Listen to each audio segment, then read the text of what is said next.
外，还有针对中国武汉封城，现在各国也紧急撤侨。日本的第一架专机已经在今天早上载着206名滞留的侨民，从中国武汉返回日本羽田机场。但是，一下飞机就有5位民众出现了咳嗽和发烧等症状，被立即送往医院隔离治疗。而同机的其他旅客也将集体送往医疗院所筛检。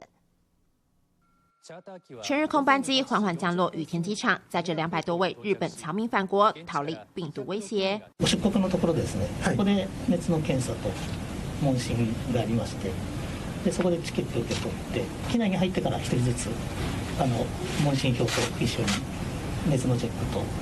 あと大丈夫かという確認ですね。思ったより騒がしくなってですね、みんな冷静に行動していたと思います。席に着くなりすぐ寝ておりまして、ほっとすると同時にどっと疲れたという状況だったんじゃないかと思います。下机旅客一脸疲惫，因为武汉肺炎疫情蔓延，封城多日，600多名日本旅客和日系员工受困当地。日本政府在28号派出首班专机前往武汉撤侨。 上机前不厌其烦的检查，就怕病毒跟着访日。没想到当地时间29号上午将近9点一下机，还是有旅客传出咳嗽、发烧等症状，被救护車送往醫院隔離治療。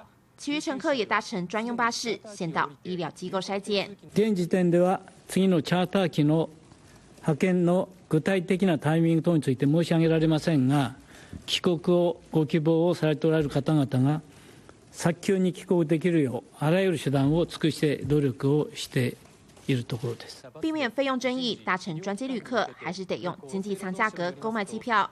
在筛检结果出炉前，都必须在住家或政府安排的饭店自主隔離。因战武汉肺炎，日本绷紧神经，因为光是28号一天，当地就连增3起病例，甚至包含1名本土感染病患。武漢市の滞在歴はなかったということでございましたが。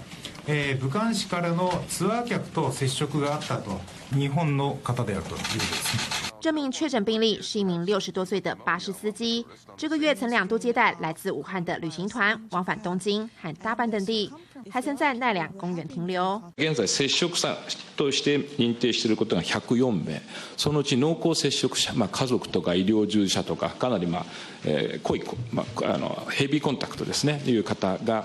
18名おります。虽然目前中国团员和接触者都没有传出发病消息，但有鉴于武汉肺炎在潜伏期或无症状的状态下就具有传染力，日本相关单位仍会持续监控。民视新闻总报道。